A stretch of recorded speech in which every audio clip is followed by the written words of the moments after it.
What's going on, everybody? Man, oh man, did KU make me look bad? I'll get into that a little bit later, but I just wanted to throw that out there because they made me look horrible. Not as horrible as they looked in the game, but they made me look horrible. I want to go ahead and hop into some different things today. I hope everybody's day is going great. This is officially episode 3.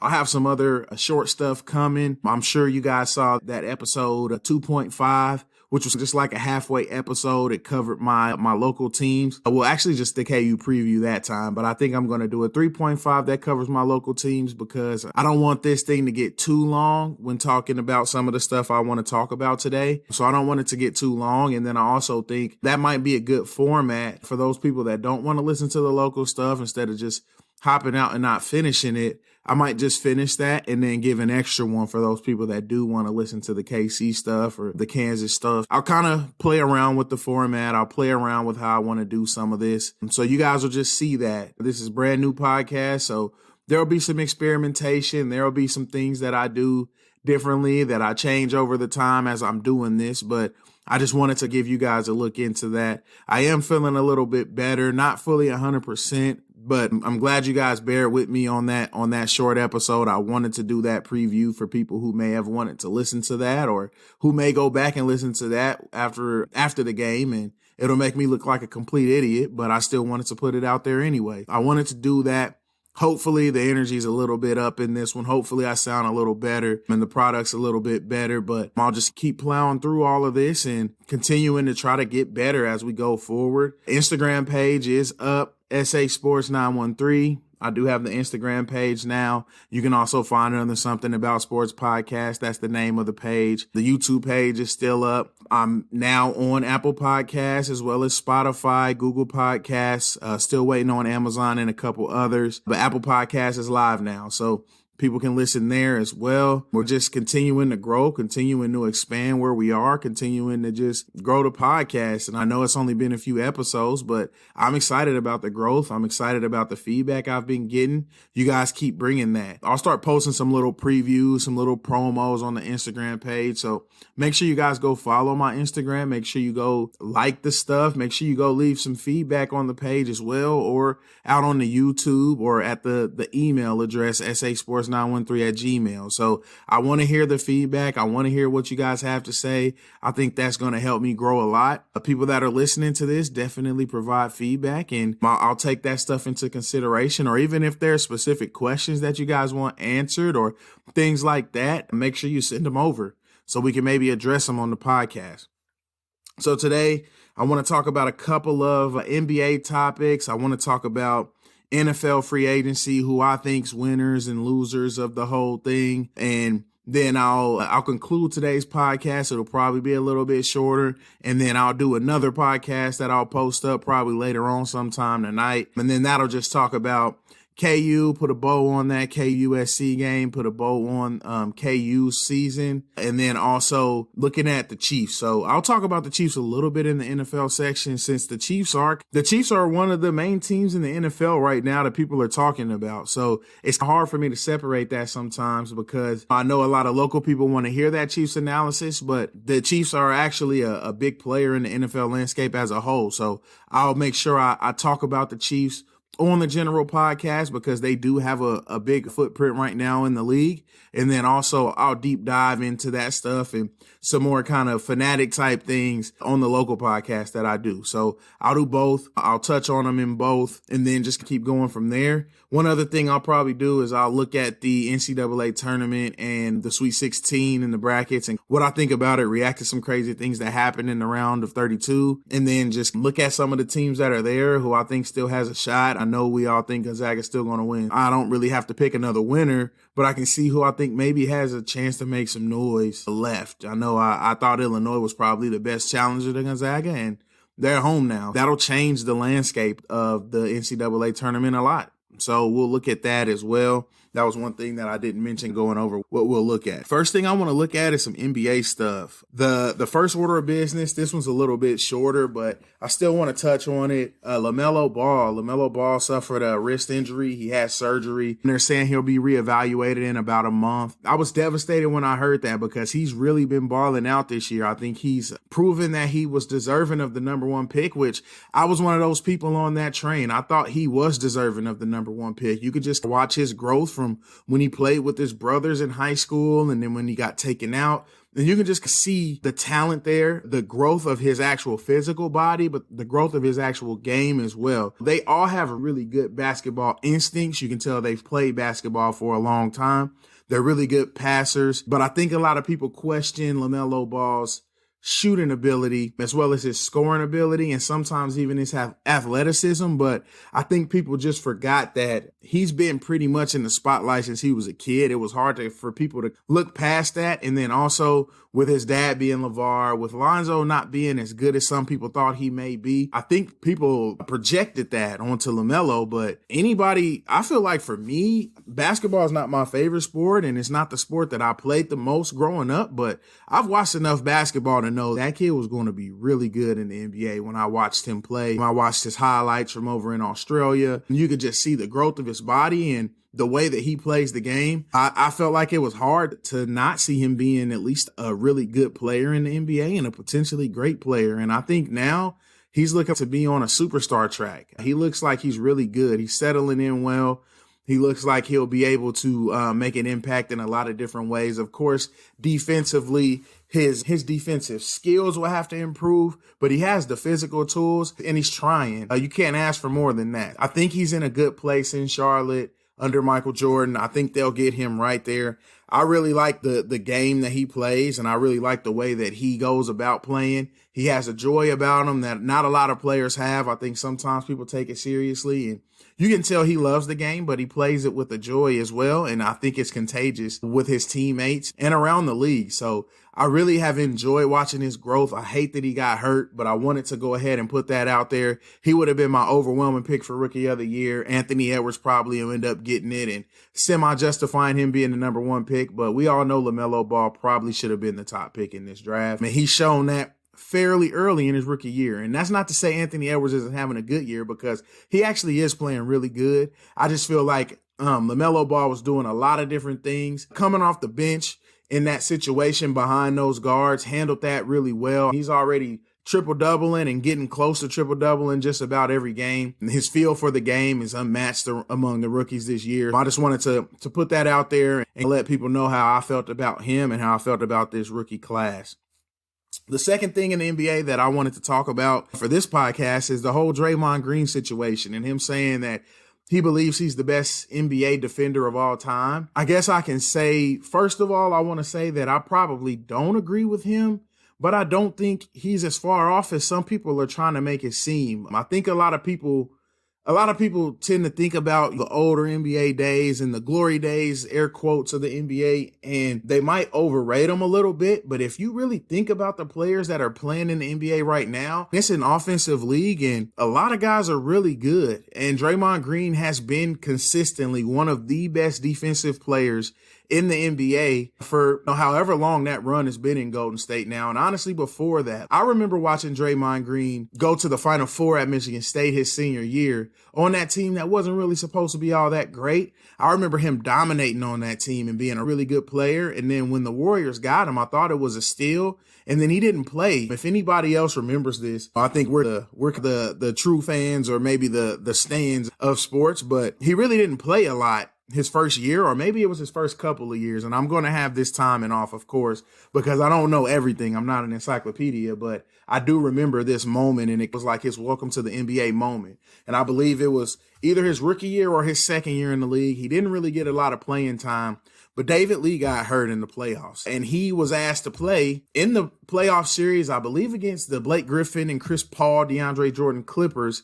And he came in and pretty much changed the whole complexity of the team. He changed what the team was capable of doing under Mark Jackson. He gave them a defensive identity. He gave them somebody who wasn't going to back down from anybody. And it helped that team grow up because you had the young Steph, you had the young Clay, you had those guys that were coming into their own and they were great scorers and they were great players, but they hadn't really grown up yet to be able to take that step. And then he steps into that role, and I believe it was David Lee that got hurt, if I'm not mistaken, because that was the time when David Lee was on the team, Andrew Bogut was on the team, and all of that stuff. And David Lee got hurt in the playoffs. Draymond Green had to play for him, and he played phenomenally defensively. I think he actually gave Blake Griffin a lot of trouble.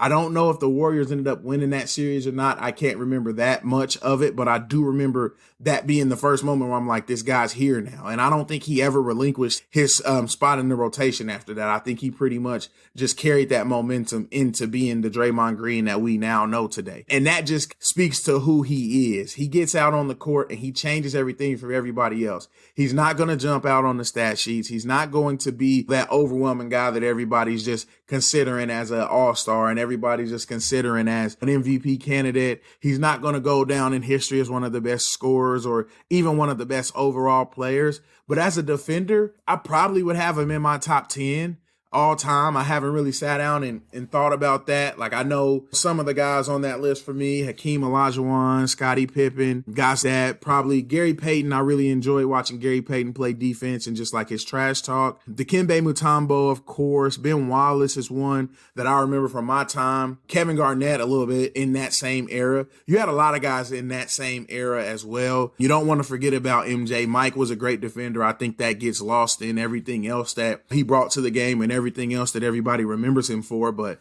Michael Jordan was actually an outstanding defender. He's in that top 10 as well. Tim Duncan's in there. Kobe's in there. You have a lot of guys that are in that top 10 to 15 range all time, but I don't have any issue putting Draymond Green in that same area. I would say a guy like Dwight Howard probably 5 to 7 years ago would have also been in that range. But for me, he's dropped out a little bit because the longevity hasn't been there and he's faded. And that's probably more so just because the game kind of passed by the type of player that he is, but not necessarily because of the skills that he possessed or his physical talent.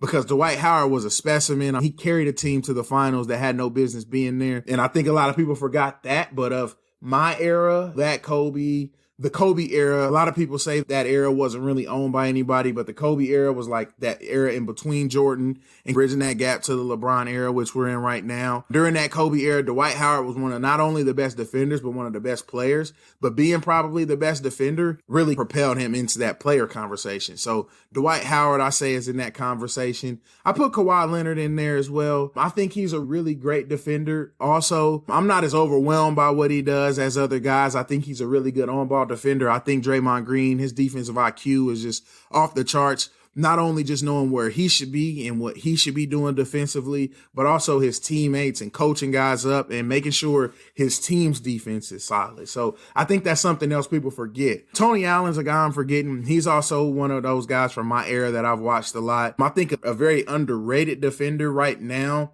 is probably Paul George. I think he's underrated as a player right now because of kind of the stuff he says off the court. He's turned into like this enigma more so than a great player, but Paul George is an outstanding NBA player, and he's also a really good defender. I think that's personally why he's one of my top MVP candidates just about every year. I'm just running off of names that I'm thinking of out of thin air, really. I'm not like, I didn't make a list or anything, so I'm probably forgetting people. As I talk, I'm trying to think of more people. Ron Artest is one that I can think of right now. Shaq, of course. How did I forget Shaq? Shaq was a really good defender. I wouldn't say that. I would honestly probably take Draymond Green over a Shaq, though, just because of the versatility. And I think that's the part that makes it hard, because sometimes we fall into the counting stats over the actual impact on the game. And I think Draymond Green has an impact on the game that doesn't always show up in the stat sheet. He doesn't really get a lot of blocks, but he can switch on the guards and he can play guards. He can play fives, and I don't even think Draymond Green's 6'10". I think Draymond Green may be like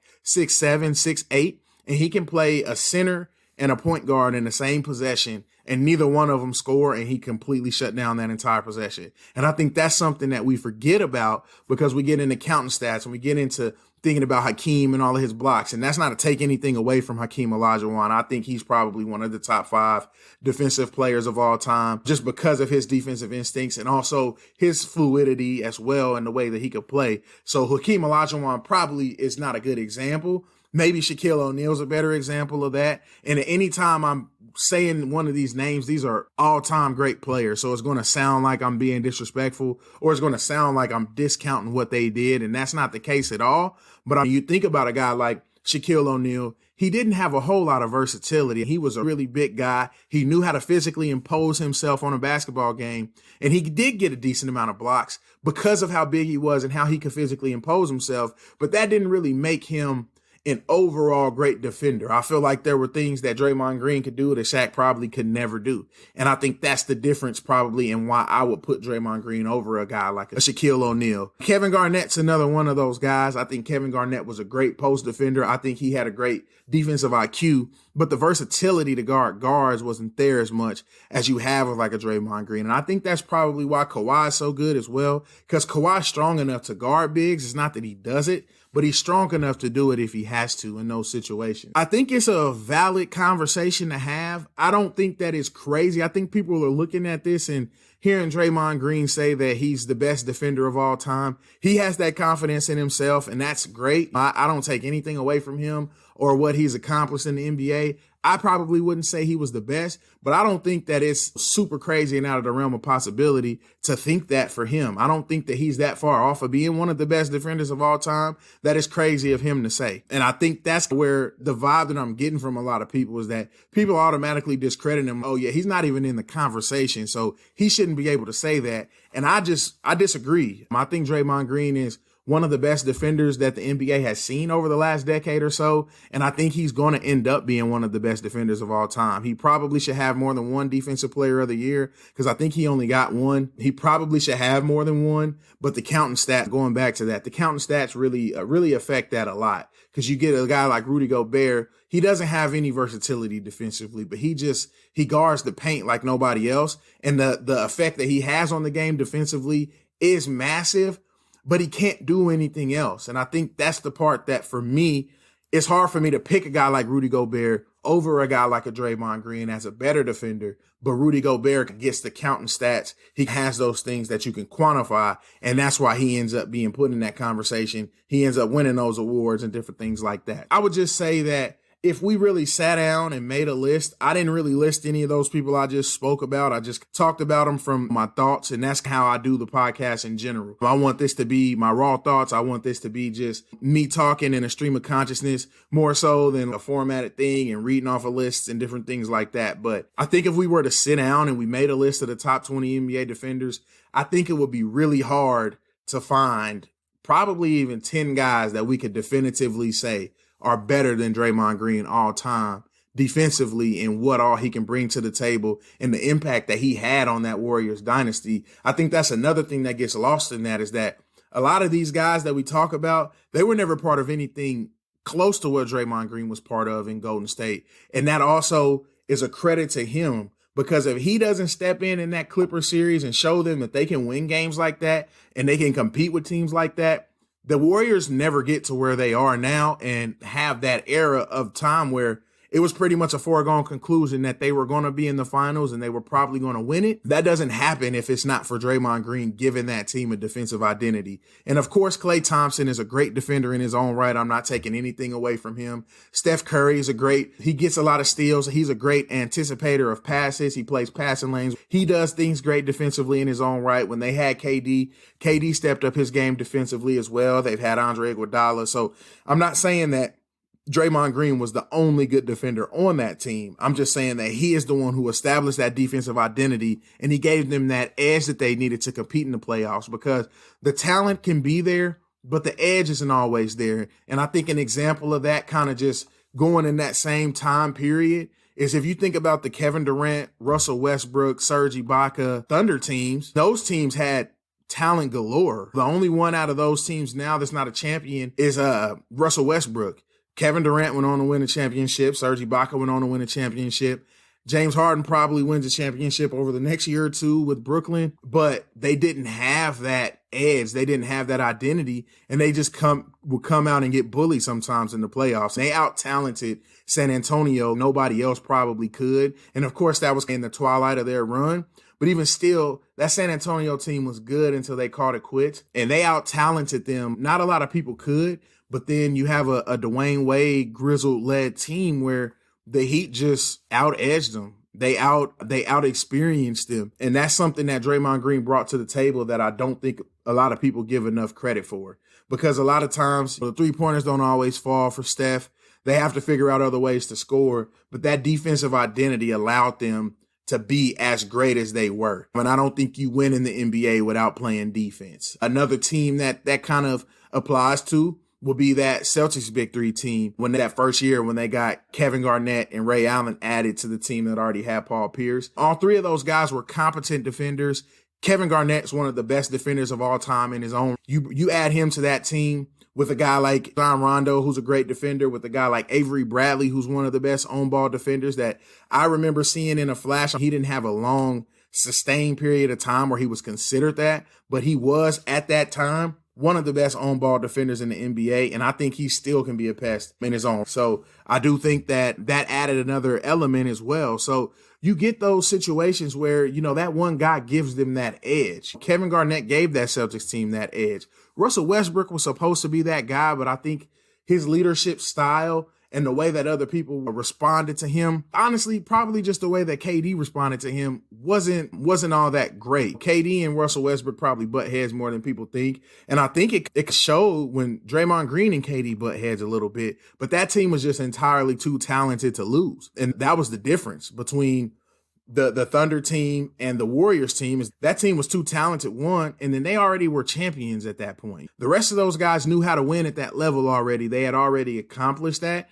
So the moment wasn't too big for them when they did fall into those rifts, when they did have those situations where maybe they didn't agree. I've gone off on a tangent and got away from what the original conversation was supposed to be about. But I do want to say that, do I 100% agree with Draymond Green that he's the best NBA defender of all time? No. Do I think it's so far-fetched that people should laugh it away? Also, no. I think that he's close enough to being one of those best defenders of all time that he should be able to stake that claim just as much as Hakeem Olajuwon can stake that claim, Gary Payton, Michael Jordan, Scottie Pippen, Dennis Rodman. I don't think I said his name earlier. Dennis Rodman's in that conversation as well. Those guys all can put their name in that same conversation, and you really wouldn't argue with any of them because they're all close enough to being one of those great players, one of those best defenders of all time, that it's not really crazy to think about that. But since Draymond's still playing and we haven't really had a chance to put what he's done into perspective, I think it causes people to just laugh that away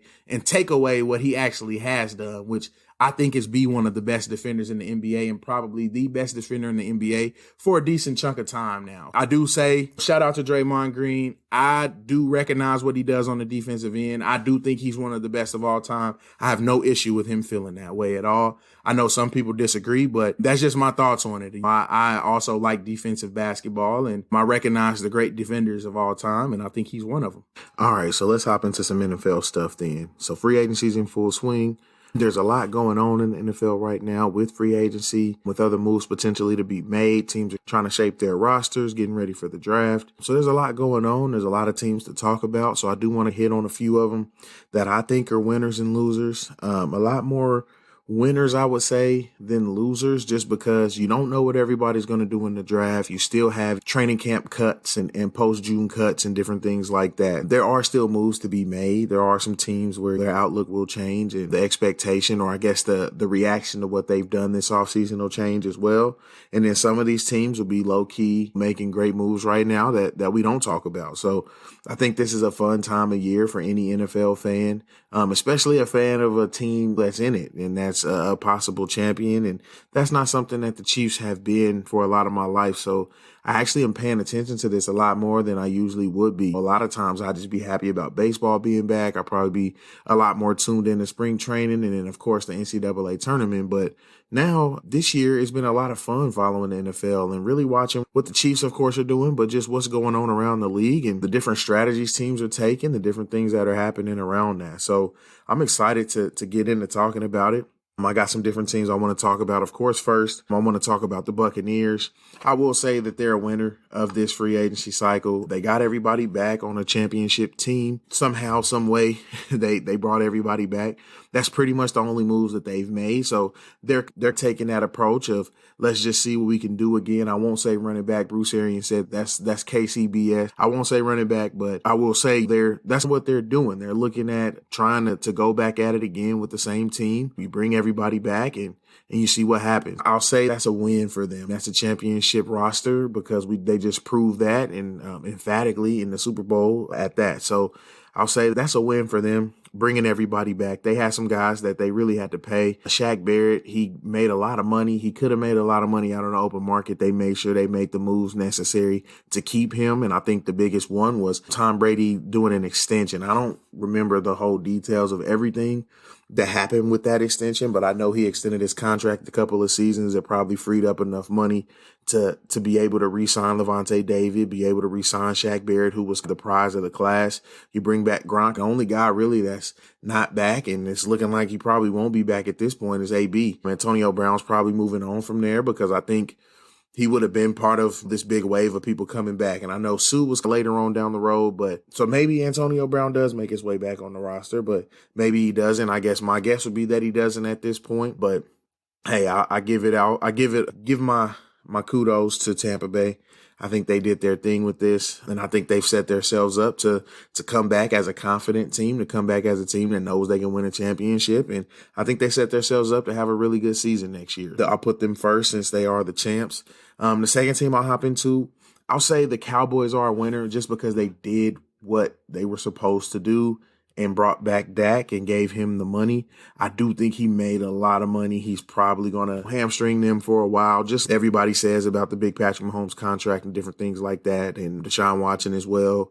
Aaron Rodgers has been a story in that. Russell Wilson's been a name that's thrown in that conversation all the time. This contract will probably do a similar thing for the Cowboys. It's only 4 years, but Dak's getting paid. He'll come back from his injury happy, and they'll be ready to roll. But when Dak's playing, that can be one of the best offenses in the NFL. So I think they were right for bringing him.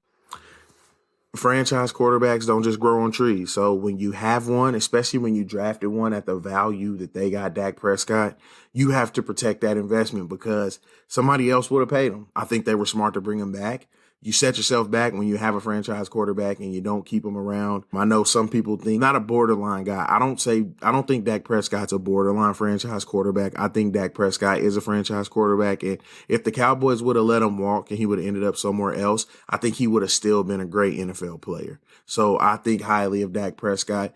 Do I think he's a key to a Super Bowl? Do I think he can will a team to a Super Bowl? I don't know. I guess that remains to be seen, but he's going to field a great offense. I can say that much. I think he'll be able to do that for his whole career, and then we can see about the success of the rest of the team. Him playing for the Cowboys, it's going to be a little bit harder, I feel like, to win a Super Bowl because it's going to have to be Jerry's thing. If they win, it's going to be because Jerry put the right team together, and that's how he wants it to be. That's the obstacle you face as the Cowboys quarterback now. And then I guess they've been quiet outside of Dak. They signed offensive linemen. They did go out and get Keanu Neal, and they just brought back Jordan Lewis. So they didn't do a whole lot outside of Dak, which, I mean, for a team that every year goes into the season as a team that everybody expects to compete for a Super Bowl, you would think they'd be a little bit more active. You haven't really even seen their name in the hat for a lot of different guys. So I guess we'll see what the Cowboys' plans are, what type of team they think they'll be going forward. And then I guess another winner that I'll talk about, I think the Denver Broncos actually are doing pretty good right now. So the great thing for me as a Chiefs fan is that they still don't have a quarterback. And if they think Drew Lock is the quarterback, more power to him. And we'll just keep on beating them every year because I don't think he is. And I was actually in the camp of people that wanted to give him a chance. Now, I did get to watch him at Mizzou a few times. I wasn't a huge fan, but I thought he showed at least enough promise early in his NFL career to at least get the shot that he got. But I think last year should show everybody that he's not going to be the guy. And I think they need to address that position for sure. But I'm doing what they did on the defensive side of the ball, bringing in Shelby Harris, and then they went out and signed Ronald Darby. I know some people thought that was a little bit of an overpay, but then when you go out and get Kyle Fuller for just 1 year and a little under $10 million, and you compare those two together. And that's not to say that either one of them are just going to be a guy who's putting people on an island, but they both are competent NFL cornerbacks. I think they both can play. They still brought back Simmons, who's been really good for them. I don't think he's missed a game in a few seasons. Kareem Jackson, they did go out and bring him back as well. He's also a solid player for them. So having that continuity, you bring some Vic Fangio guys, Kyle Fuller, you bring him back playing for Fangio, and I think Fuller's best years were under him. We'll see what they do with that defense. Offensively, they have the framework on the offense. I know they did lose Phillip Lindsay, so I guess that's a little bit of a blow, but you still have Melvin Gordon there, and you can go find him a backup. They've got good tight ends.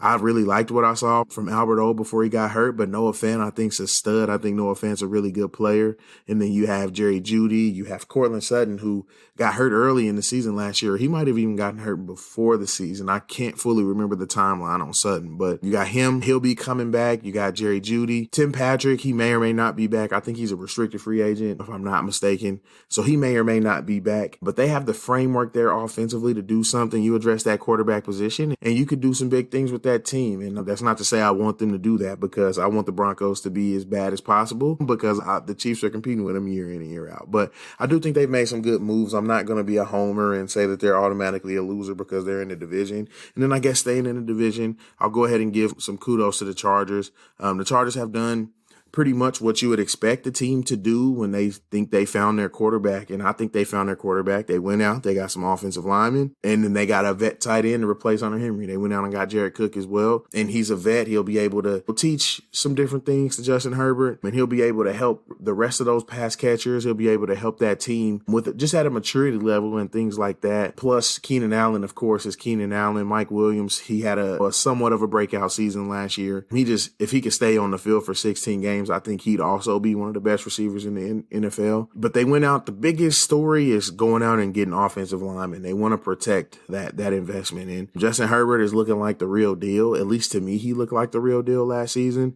And I think he's going to continue to progress. And I think they'll continue to be a good team. And I think the Chargers did the right thing by recognizing that and going out and making the requisite moves to protect him. And so now you just will have to watch him and watch his development and see where he can take that team. And again, this is another team in the division. I think that they're probably coming in behind the Chiefs as right now in the best position, because those are the two teams that have their quarterback and quarterback of the future. And I know the Raiders have their quarterback, but Derek Carr's kind of their quarterback of the present. You don't really know about the future. Mariota signed again. He did come back to the Raiders, and now you don't know what that's going to look like, because Carr wasn't the Gruden guy. Carr was already there. He was the incumbent, and he was just the best option for them.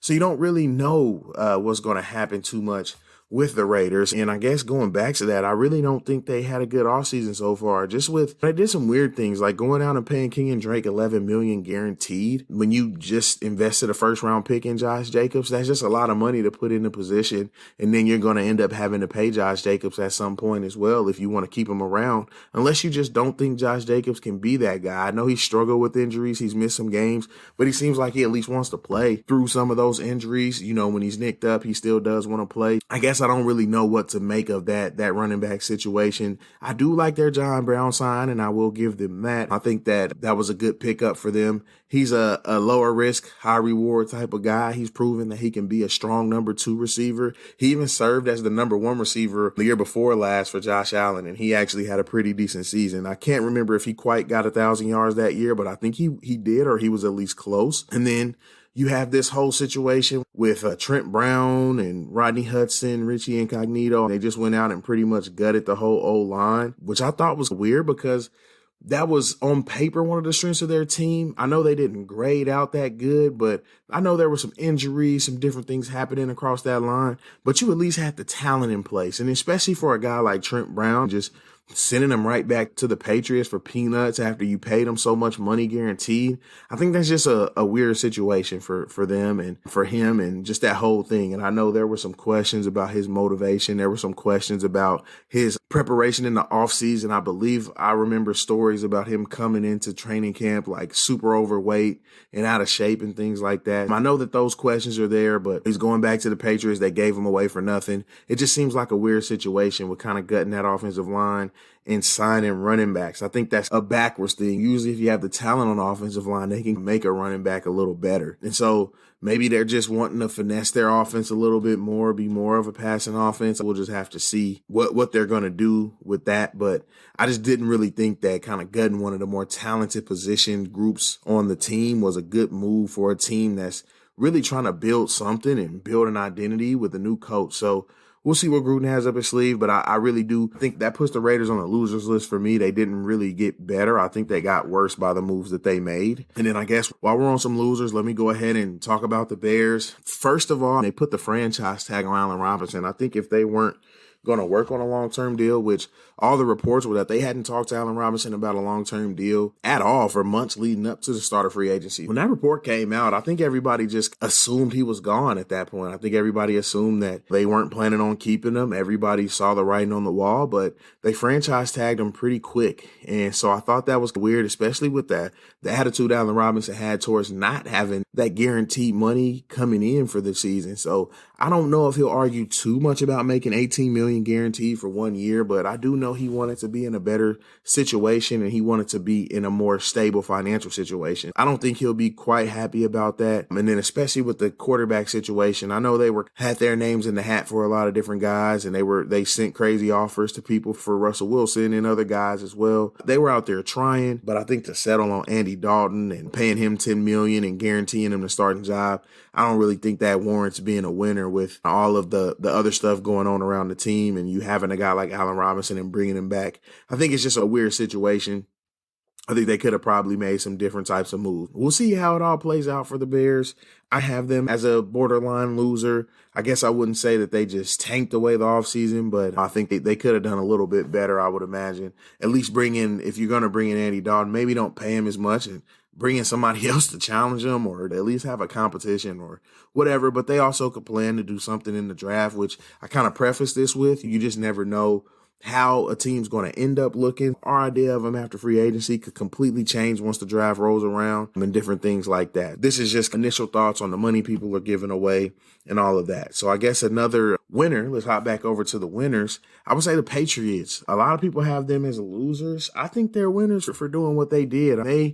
They know they have a coach that last year, that was a pretty depleted roster talent-wise, and they still went 500 if I'm not mistaken, and they were in a lot of those games. You have that Bills game, that first one, where they're Cam Newton fumble away from winning that game. I'm certain a red zone fumble away in the last minute or so from winning that game. If Cam can punch in that touchdown at the end of the early Seahawks game. And there's a couple other close wins and losses in there as well. I think they lost to the Broncos close late, and they even shot themselves in the foot a few times in that game, a few turnovers late, and they still had a chance to win that one. I know I'm missing some other ones. I remember actually watching a decent amount of their games. The Texans, I think they lost to the Texans in a close game as well, had the ball at the end of the game with a chance to go in and score, and they actually drove the ball a little bit if I'm not mistaken. So they did have some close losses that could have easily been wins. But when you think about the state of that roster and the talent deficiency of that roster offensively,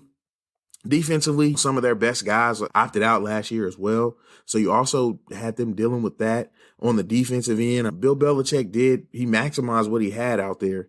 And especially with Cam coming off of his injuries and everything, Cam really didn't fully look right all the time, especially after COVID. Cam looked amazing before the COVID thing happened. And then after the COVID thing happened, he looked almost like a different player. And I know that kind of coincided with Julian Edelman being injured as well, because I think when Julian Edelman was out there, he actually gave him a competent NFL wide receiver to throw the ball to, and it made a world of difference for Cam. So that also made a difference as well. But I think that coincided when Cam had COVID and he had to sit out that time. So I think this team going out and being aggressive, I know that's not like their MO. That's not what people have expected him to do in the past. But they also had the Sage at quarterback. They knew as long as they had him at quarterback and they had Bill Belichick coaching the defense, they were at least going to be a good enough team to make noise. And usually they could coach it up and figure it out enough to be a great team and a Super Bowl contending team. But now you don't have that, and it's a new day there. And I think they had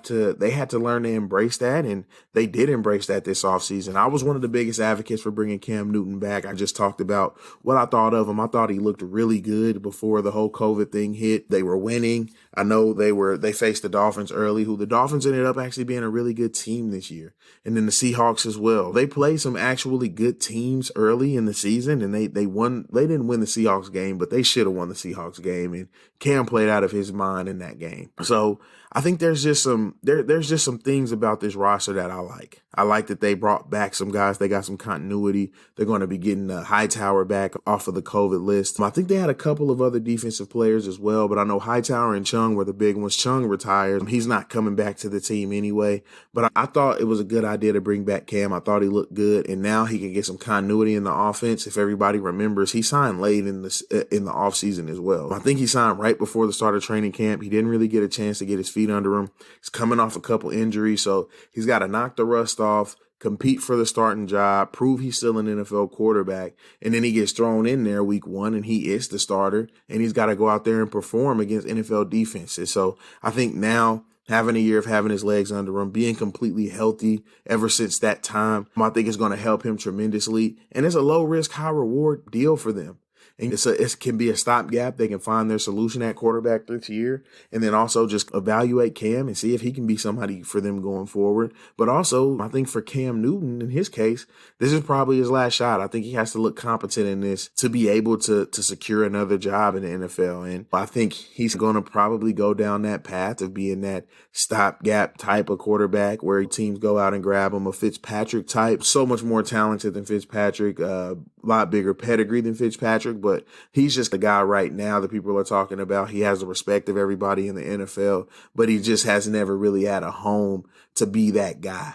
And I think Cam Newton could end up having that kind of situation where he has the talent to come in, be a leader for a team, be a starting quarterback for a team, and handle that burden for a team and carry that burden for a team, especially with the Patriots. How many guys can come in there after Tom Brady and do what Cam Newton did and be that starting quarterback, deal with being benched a couple of times and everybody calling for the other guy, dealing with having COVID, starting the season like he did and ending the season like he did, being in a city that's used to winning every year in and year out and have a losing team. I think there just aren't very many guys out there outside of a Cam Newton type of guy that could have handled something like that. So I can see that becoming his role a little bit, but he has to prove something. And I think he can prove something because I think the thing about Cam Newton is that I think he's become too big of a brand to be a backup. And I think he would take that role if he had to, but I think I don't know if a team would decide to go that route because you have a Cam Newton on the team as a backup. He's a mega star. He's probably going to be a bigger star than whoever your starter is. And anytime the starter doesn't do anything, people are going to be asking about him. And I think there's probably not a lot of teams and a lot of locker rooms that can handle something like that. A lot of starting quarterbacks that can handle something like that. So I think this is a really big year for Cam. And I think he'll answer the bell. I don't know that he'll be a top 10 in yards or passer rating or anything like that, but I can see him having a similar season, rushing the football this year, but looking a little bit healthier throwing the football as well and having some targets. They went out and got him some people to play with him. There's no excuses for Cam this year. I was a Cam defender this year and saying that they really didn't have an NFL receiver on that roster after Julian Edelman got hurt, and even Julian Edelman's in the twilight. So you just didn't have that. And now you went out and got him Jonnu Smith. You went out and got him Hunter Henry. You went out and got him Nelson Aguilar, who I think they paid a lot for. Kendrick Bourne as well. Kendrick Bourne's not making as much, but I think both of those guys are probably making a little bit over their value. And then you get to bring some different guys back, like Kyle Van Noy. You get to bring back Trent Brown as well from the Raiders. I think there was just some weird stuff going on with the Raiders situation and Trent Brown and the fact that he ended up back in New England, but I'm sure they're ecstatic to have him back. And then they even went out and signed defensive guys as well. You got Matthew Judon over there, who was one of the bigger name edge rushers in this class, and he's a really tough guy. They bring back Dietrich Wise as well. I really like what the Patriots did. They went out, they had a lot of money to spend, and they just went out and spent the money, and it's a new day there, and they're embracing that. So I think that's good for them. I think that's good for the fan base just to have something else to be excited about, and then the players as well, and letting them know, hey, we're moving past this era, we're moving past this Tom Brady era, and we're in a new day now, and embracing that and showing them that it is a new day and letting the actions follow that as well. I did like that. I guess finally I'll talk about my Chiefs. I'll say that the Chiefs are winners because I do think that they did some really good things. I won't get too much into the cutting of the tackles. I'm actually not that upset with the move. Of course, it's a scary thing when you have a $500 million quarterback back there and you cut both of his starting tackles who happen to be Pro Bowlers, who happen to be vets in the NFL.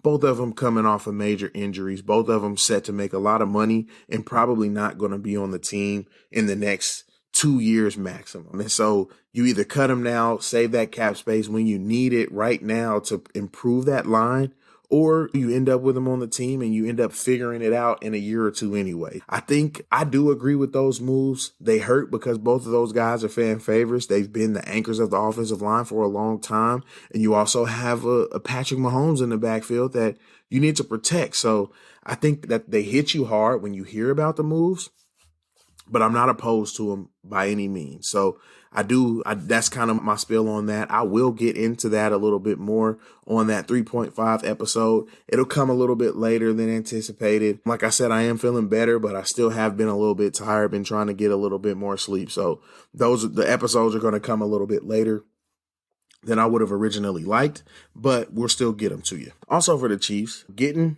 Taco Charlton back. I know a lot of people probably aren't going to care or aren't even going to think anything of this move. But as a person who watched every Chiefs game multiple times and went back, studied film on the team, Taco Charlton jumps off the screen as a pass rusher. He gets after the quarterback. And when he got hurt, I was devastated because I thought he would have come on really strong down the stretch of the season because he just jumped off the screen. Every time he got out there, he rushed the passer with juice. He's not really effective in the running game. He's not a good guy at setting the edge, but getting after the passer, he can play. So I'm glad the Chiefs brought him back. He was a low-risk, high-reward guy. You go get Kyle Long. He comes out of retirement. You sign him to a low-risk deal. I don't personally know where he's going to play quite yet, but we'll see. But I think that's a good move for the Chiefs, even though he's not a bona fide tackle and he probably won't play tackle. And that's where the Chiefs kind of lost their stalwarts at. I still think that's a good move to get a veteran in that room. I'm sure the Chiefs plan on drafting 1, probably 2 offensive linemen in this draft. You get some vets in there to coach them up and teach them things. And that kind of also goes over to Mike Remmers. Mike Remmers officially did sign back. I know I talked about him coming back in one of the previous podcasts, and he'll also be similar. I think he'll compete for that right tackle spot. He'll help out in that area. He looked good at the right tackle position last year. And then the big one is Joe Thuney. He signed for a lot of money. That's the biggest story. He's making $16 million a year. This year, his cap hit isn't that high, so it allowed the Chiefs a lot more room to go out and try to sign some other guys, which I'll get into here in a sec. But I think he gives the Chiefs a really great offensive lineman to put up there and be a set it and forget it guy for the next few years. I think he did make a lot of money. I also think that the philosophy of the Chiefs has been to be a little bit cheaper in the interior offensive line. A guy like Austin Ryder. Austin Ryder didn't allow a sack last year, and they found him off the scrap heap from Cleveland. Those are the kind of guys that the Chiefs have had on the interior line. And then you go out and give a guy like Thuney that much money. It does surprise you. But you like having guys like that in the building. The best players at their position, why not have them on your team? That's kind of part of it. So I think it's a good move for the Chiefs. Offensive line has been a need for them. Everybody knew that was a need. If you had 2 eyes and you watched the Super Bowl, we all knew what the issue was in the Super Bowl. And that's not to say the Chiefs didn't prepare their offensive line last year, but the injuries just were a lot to overcome. And this year you want to go get some depth. You want to go get some guys that are younger and cheaper at that position. And I think they did that. Joe Thuney will be the anchor of the Chiefs offensive line for years to come now. They did get rid of Damian Williams as well. I think that hurt pretty much everybody in Kansas City. He was a Super Bowl hero. I think him, Chris Jones, and Patrick Mahomes were all in my conversation for Super Bowl MVP and Super Bowl 54. But Damian Williams easily could have gotten in and I wouldn't have been upset.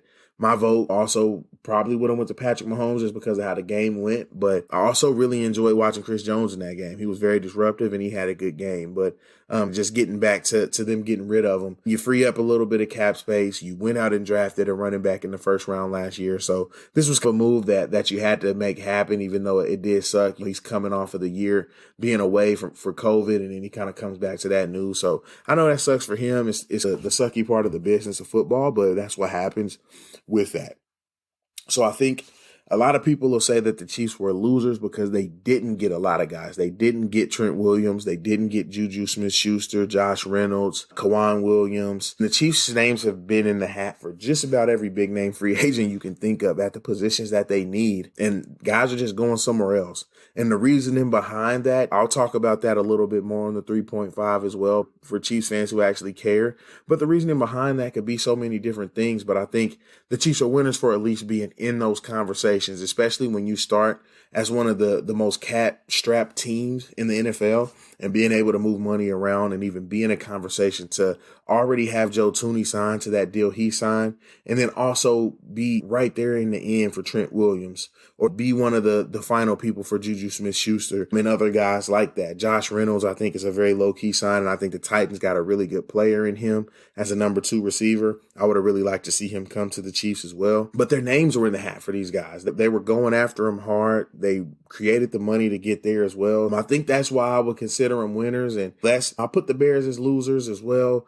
And they also have their name in the hat for these quarterbacks. But I think it's still just other things around that also make them losers. Being in the situation that they're in with the Nick Foles on the roster, making the money that he's making, cutting Trubisky, even though he just kind of was the starter for you, and not really knowing the direction you're going in. So I think there were some other things that made them losers. And I think I consider the Chiefs winners. I think they're not finished, and we'll see.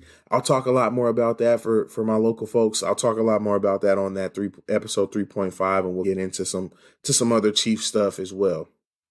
So as far as the NFL free agency, those are my winners and losers, the people that I think have done good in free agency and maybe not so good as well. And this isn't over. The offseason isn't over. So a lot of this can change, winners and losers of the offseason after draft season happens. And then also there's still some things to come as far as signing guys too. People will get cut by teams. There are still some guys out there that haven't signed yet. So we'll still see some moves be made. The NFL kind of off-season push is in full swing now. So we'll continue to monitor that stuff. We'll continue to see what we think about a lot of that. All right, so enough of the NFL for this one. I want to get into a little bit about the NCAA tournament and this Sweet 16 that's looking really crazy right now. You got 4 double-digit seeds in the Sweet 16. You got a 6-7 matchup. You got a first-round looking game with a 3-15 type of game. You just have a lot of crazy things going on, but you also have all the 1 seeds playing a 4 or a 5 seed at the same time. So you still have a little bit of normalcy even through all of the chaos that's been happening. And then you also just have a lot of craziness going on as well, which it sounds like a normal NCAA tournament, but I think this one's been one of my favorite NCAA tournaments to watch in a while. Of course, I'm biased a little bit because we didn't have it last year, so having it back in any capacity would have made me really happy. But just some of these stories and some of these games, it feels like every game has been pretty good, other than, of course, my team KU, who just got blasted, which I'll talk about in episode 3.5 as well. But a lot of these teams have been playing some really close games. Even Oklahoma gave Gonzaga a tough game. That's a 16-point game for Gonzaga is a tough game. It didn't feel like a 16-point game when you were watching it for the majority of the game. Oklahoma really did give them a run for their money for a lot of that game. But Gonzaga was always going to pull out. They were always going to win it. But even that game was a fun game to watch. I mean, it was fun to see them get pushed at least and have an entertaining game where you can even watch it. At this point, you haven't really even wanted to watch Gonzaga. If you came into the NCAA tournament and you hadn't watched a lot of college basketball and didn't get a chance to watch Gonzaga yet, you probably didn't have a real reason to watch any of their other games. But at least that OU game was good. So that was a good one to watch. That was at least a competitive game. OU showed that they had some fight coming out of the Big 12, even though the Big 12 showed horribly in the round of 32. The Big 12 started the tournament with 7 teams in. They now have 1 left.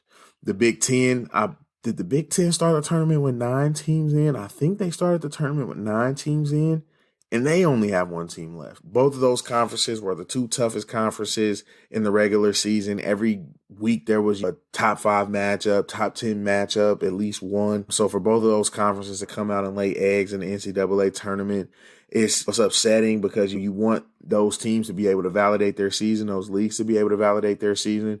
But it's also not that surprising because it's March and it's the NCAA tournament and it never goes the way it's supposed to go, which is why even when you have a team like Gonzaga who's supposed to win, you're still not surprised if they lose, and you still just wait on that to happen because that's what happens in March. It just never goes the way that you expect it to. Some different things about these matchups. Gonzaga, Creighton actually, they did get a little bit of luck in that first round against UC Santa Barbara, but they came out and they proved that they are a good team against Ohio. They didn't really let Ohio get a lot of hope in this game, and they proved that they were the better team, the more talented team, and I don't think they'll really do too much to resist Gonzaga, but hopefully they make it a competitive game like Oklahoma did. I actually thought Oklahoma was a better coach team. I think Creighton has a little bit more offensive talent than Oklahoma, so maybe they can try to put up some points and at least run with Gonzaga a little bit, but Gonzaga will eventually pull that game out. Baylor, Villanova. I talked about Villanova, and I said I wouldn't have been surprised if they lost. They did get a little bit of an easy draw getting to play North Texas in that second round once North Texas pulled off their upset, but even still, this is just what Villanova does now. They come to the tournament and they win games, and they win games handily sometimes, and they end up in the Sweet 16, and a lot of the times they end up going farther than that. So I do think that Baylor-Villanova game will be good. I think Jay Wright just needed a couple of games to work out the kinks. It just unfortunately happened in March where it was a win-or-go-home situation, losing Gillespie, but now that he's had a chance to figure some things out, work out some kinks, I think that team will be playing fine. Jeremiah Robinson-Earl's playing at a really high level, and he's passing the ball great. He's filling in for Gillespie as that primary playmaker, so I think they'll be just fine. Villanova's, I think they're really getting close to just being a blue blood, and I wouldn't be upset if people started to include them in that conversation just because of the consistency that they've shown. They have the requisite championships, and now they've been doing this year in and year out for a long time now. I actually like what that Villanova program has built.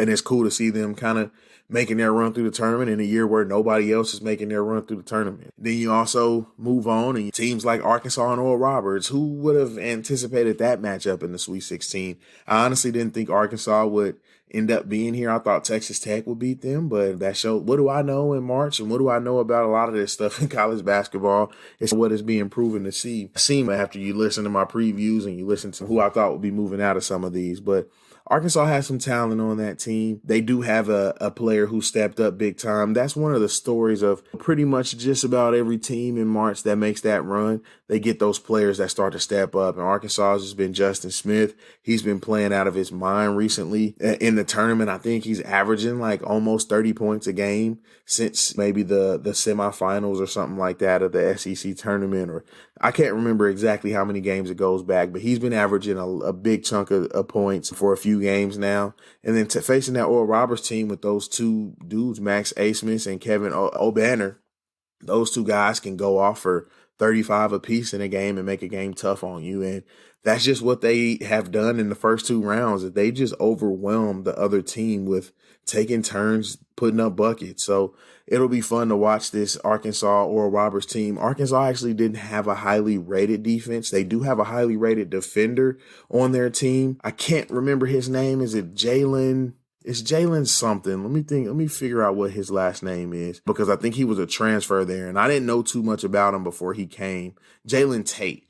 And I didn't know too much about him before watching the NCAA tournament, but he transferred there from a smaller school, and he's been phenomenal defensively from what I've watched out of Arkansas. I've actually watched both of their games, and I think he's been really good defensively. I like this team. I think that Eric Musselman knows how to push the right buttons. He's been in the Sweet 16 more often than he hasn't over the last 5 years or so. I think you may see them move on to the Elite Eight and get a chance to win one game for the Final Four. But Oral Roberts, they've been on a tear. They're scoring a lot of points, and we'll just see how that matchup goes. Actually, watching that team and watching them play, you see a team that you think is doing something sustainable. Like, I talked about that in my reaction to the round of 64, of just how comfortable those two guys on their team that have been scoring out of their minds, they just look comfortable doing it. The rest of the team looks comfortable with them doing it. And it's just how they play. And it's proven to translate well to this tournament format. So having those two guys in this setting with not a lot of time to prepare, I think it'll be a fun thing to watch. I don't remember ever seeing a 15 seed in the Sweet 16. I'm sure there's probably been one, but I don't really remember one in my lifetime that I can really think back to and remember their run and remember things about it. So this is something fun to see for sure, watching a 15 seed get to go into the round of 16. And then you have this Loyola Chicago Oregon State game. The more I watch Loyola, the more impressed I am with how they're coached and how they run their offense. Like, it's very rare that they get a basket outside of a set play or a basket that wasn't designed to be gotten. I really like how they play. They look like a Final Four team, in my opinion. And I didn't watch them enough, I'll admit, throughout the regular season. I did know they were a good team. I watched them a few times in the Missouri Valley, but I didn't watch them enough to really evaluate them to the level of how I've noticed different things about their team in the tournament. Playoffs. I'm thinking about the NBA now, but in the NCAA tournament, this looks like a legitimate national title contender. I don't think that they can beat Gonzaga, but they look like they could end up in the game against them. I really like that team. I think Oregon State is still just playing at this level. They're getting some contributions from guys and having some crazy things happen, but you can see that cool off with some time away. They had a few days off before the NCAA tournament, and they ramped it back up with their first round win. You can see these few days cool them off, but I actually anticipate Loyola winning that game and maybe even making the Final Four. That team really does look like a Final Four team to me, and I think that they at least get close to getting there. But I really like what I've seen out of that team so far. So we'll see how that progresses, because you do have Syracuse and Houston. And if Syracuse figures out a way to get into that game, I think Syracuse can make a Final Four run. They always do this. This is what I've talked about already on the podcast a couple of times. This is what they do when they get to March. It's just something about that zone and then the way that they play carefree as a lower seed. Watching Syracuse play that way, it makes me want to see every one of the Hall of Fame coaches have a double-digit seed type of team, and just see the contrast between how Boeheim does it and how other guys do it. And they have some legitimate bucket getters. They do have Dolezaj, who was on that last team that made that crazy run as a 10 seed, I believe they were. So they've got the experience. They've got the scores. I actually will pick them to beat Houston. I'm not a big believer in that Houston team, to be honest with you, and I haven't been, and I'm pretty sure I talked about that on the podcast already, but I'm not a big believer in that Houston team. I think that they have some good players. I think that they're a good team. I just don't think they're a great team, and I think eventually they'll lose. I think Rutgers gave them that game that they won in the round of 32. Rutgers should have won that game. Rutgers had where it was in a groove. They had Houston where they wanted them. They were up on them pretty decent, comfortably, I guess I can say. They were up on them comfortably, and then they started running this burn the clock out, don't lose type of offense while Houston was still playing aggressive, and it just came back to bite them in the butt. And you could just tell they hadn't been there before. You could tell they weren't really prepared to be there. And you had Kelvin Sampson, who's been there, who knows what he's doing, who has a talented team and a team who's won a lot of games. They at least know how to close games out, and they showed that in that game. So I'm not saying that Houston sucks. I'm not saying that they're just not a good team, but I do think that they're a little bit overrated, I would say. Probably a little overseeded, but then also I think they kind of got a little bit of luck with Rutgers giving them that game. I do think Syracuse beats them. The way Syracuse has been playing just with those athletes, I think that's going back to saying I don't really know why Syracuse does this every time. I guess it's kind of starting to show a little bit clearer to me because of the way Jim Boeheim builds his team. So he builds his teams with long, athletic dudes, kind of positionless type of players. And he just runs out a group of 5 of them. And then he has his guards. He has his guys who can handle the ball. But for the most part, it's just a whole bunch of athletes out there that he can mold into fitting into that zone, covering a lot of space, and then just letting them play freely offensively. And we've seen those type of teams continue to advance. Even Oral Roberts is like that. You think about them as a 15 seed, they're like that. Loyola Chicago, they they just have longer, tall guys. They do have their guards as well, but then up in the front line, everybody just almost looks the same, except for Krutwig. I know Krutwig has a little bit more bulk on him, but as far as height-wise, like him and Williamson, about the same height. They look like they should be playing the same position, but they don't, and different things like that. Talking about USC and Oregon, both of those teams are like that. They just have a whole bunch of athletic guys on the team. But USC, they have the number 2 pick in the draft. That's a little bit different situation. He's not just an athlete, he's a really good player. And then his brother's also a really good player. But you just have athletes. You have guys out there that can get up and down the court, that can jump in passing lanes. Even UCLA, they're the same way. And you see them in the Sweet 16 right now as an 11 seed as well. I knew they would pull off that win against BYU. The Abilene Christian, once they got a chance to play them, whoever would have played against them, probably would have won. And then against Alabama, I think Alabama's proven to be that they are who we thought they were type of situation with them. They've looked really good in this tournament so far, and I think they continue that momentum. They've got some good players. They've got a lot of confidence, and Nate Oates knows what he's doing, it seems. And I like watching that team play. So I think they'll move on. They'll end up in the Elite Eight as well. I think that matchup will be interesting, though. There's some talent in that game. And I do, think that some crazy things happen to get there. But you have your 2 seed and your 1 seed still left in this bracket down there in the East with that Michigan and Florida State game. I thought not having Livers would bite Michigan in the butt at some point, but they've just continued to roll like they had been. Florida State, though, the tallest team in the country. I did call them to make it out of this bracket, if I'm not mistaken, and I'll stick by that. I do Florida State a lot. I think Leonard Hamilton's been on the cusp, and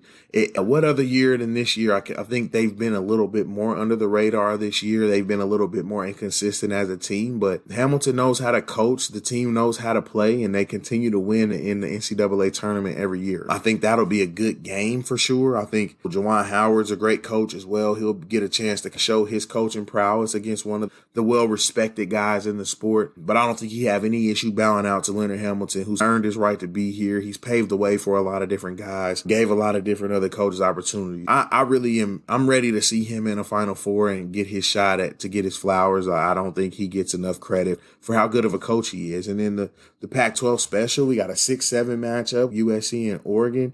Both of those teams pretty much just blasted the team that was supposed to beat them. KU was the betting underdog, though, in that game, so they weren't technically supposed to beat them from the sportsbook standards, but as far as the seeding standards, they were supposed to beat them. Both of those teams just came out and out-athleted the other teams. Iowa, I said before, they weren't really that athletic on the perimeter, and Oregon pretty much exploited that from the start to the finish of that game. KU never really had a lot of athleticism either. They had a little bit more athleticism than Iowa, but USC just came out and out-athleted them, and they also just made everything as well. So you had a perfect storm for USC in that game, and then KU couldn't score for super long stretches in the first half, and it just took them out of it, and they got blasted out of the gym. So we see a USC-Oregon matchup. These two teams competed for the conversation of who was the best team in the Pac-12 all year, so we get another de facto Pac-12 championship game. I think that'll be a cool thing to watch. They're both on a roll right now. Both teams have been playing well. Oregon still have that kind of that no contest hanging over their head, I guess I could say. And I think that probably motivated them a little bit coming out against Iowa to prove they belonged and prove that just because they got moved forward doesn't mean that they're just going to come out and lay down or they're going to come out and sulk about it. They're going to come out and play. So I think that was what they had to prove now. I do say the farther that they go, the larger that no contest looms just because everybody else has had to play another game. I think that makes a difference. And for me, at least in my perception of it, I'm not going to take anything away from them if they keep moving on. They couldn't control that situation, and they're just doing what they're supposed to do and winning games. So if they do keep moving on, I'm not going to take anything away from it, but I will still feel like it's a little bit cheaper than maybe other teams that are in that same situation. And I don't think I'll be able to shake that feeling, so I'm just being transparent about it. But that doesn't, take anything away from what Oregon has accomplished. I do think they were the best team in the Pac-12, and I think they probably show it in that game against USC. And then, of course, Gonzaga and Creighton. Gonzaga walked through their first two games. Oklahoma, like I said, gave them a battle, but they never really were in danger after the early part of the game. But Oklahoma's they have a veteran team. They have a good coach. They play defense hard. So you knew they would at least give them a game. But Gonzaga really didn't sweat for a lot of that game. And then Creighton, like we talked about, they proved that they're supposed to be here. I don't believe that they'll stand a chance against Gonzaga. Honestly, I think Gonzaga pretty much just walks to the Elite Eight, but I do think that they did what they wanted to do and at least prove that they belong here and they belonged in that conversation. So we'll see how this goes. I'm not making any predictions right now. I may make predictions or talk about who I think will win, but everybody knows that I think Gonzaga is still going to win the national championship, and that's pretty much the biggest pick you can make right now. I don't see anybody beating them still. And that's where I think that'll go. But we'll see how this all shakes out and how the NCAA tournament ends up. I've had so much fun watching it and then also covering it now that I've hopped into doing this podcast. I really just am excited to see it finish up. My team's out, but like I said, I anticipated them probably going home in the first weekend. Not in that fashion. When that first round win hyped me up, I got a little fanned out a little bit, but I should have stayed grounded and stuck to my expectations instead of letting my imagination run wild on maybe what the team could be. But I'll get into that KU game a lot more for my KU people in episode 3.5. We'll talk about just putting a bow on that game and talking about what went wrong, and a lot went wrong, and what maybe some positive things to take away from that game and from this season as well. So we'll do all of that in 3.5. But I have enjoyed watching this NCAA tournament. I think we're still in store for some crazy stuff. We're guaranteed 8 seed or a 12 seed in the Elite Eight, which I think is really cool. We could have a 12-11 matchup in the Elite Eight, or even an 8-11 matchup in the Elite Eight. It's pretty crazy. So I think we have a 15-1 matchup, almost first round game in the Elite Eight. So there's so many different possibilities of what this Sweet 16 can bring us. I'm ready for it to get kicked off. I wish I could have recorded a little bit more this week to get into some of these regions a little bit more, get into some of these player stories, but I have a little bit more time to do that, and I'll get into whatever I can over the coming few days. But as far as this podcast, I'm going to go ahead and put a bow on it. Thank everybody for listening to this point, everybody that's still hanging out here with me. I appreciate all you guys for listening and supporting as you have been. The Instagram page is up, like I've been saying. I think I said the name wrong earlier, but it's SA Sports _podcast. That's the handle of the Instagram. And then you can also just find about Something About Sports podcast as well. I'm still going to continue to put these up on the YouTube channel too. So we'll have the YouTube channel going as well. And then I'll keep getting socials set up. We're out on pretty much all of the streaming services. You can find us out on all the streaming services. I'm still waiting on Amazon. I think I'm still waiting on Stitcher as well. But for the most part, we're everywhere else. So you can find us to listen to. I'll have the YouTube up. I'm going to probably do a Facebook. I may do a Twitter. I'm just seeing where I want to go as far as the promo on this. But I will start doing some promo on the Instagram page for sure this week. So I want you guys to be looking for that. Please go follow the Instagram. Please go out there and like stuff, share stuff. Start telling people about the podcast that you guys know love sports. I'm excited to continue to grow this. I'm excited to continue to grow the audience. If you have any feedback, leave it on the YouTube, leave it on the Instagram. Write me on the Instagram if you want to DM me as well. Or sasports913@gmail.com is the email address if you have questions, if you have suggestions on things you want to talk about or anything like that, or just general feedback. And you can also now leave feedback in the streaming services. So go out there and leave feedback as well. If you love it, go give me 5 stars so I can have my ratings good and different things like that. So I appreciate everybody for listening. I have my song coming. My brother, I work on my song with my brother. My brother's working on a song for me. So I have an intro and outro song coming as well. So we'll get a little bit more sophisticated here in the coming days and weeks too. Like I've said multiple times, this is just the beginning. We'll continue growing. We'll continue experimenting. We'll continue building on this. And I just appreciate everybody that's here at this point. And I hope you guys stick around with me. So thanks a lot. And until next time.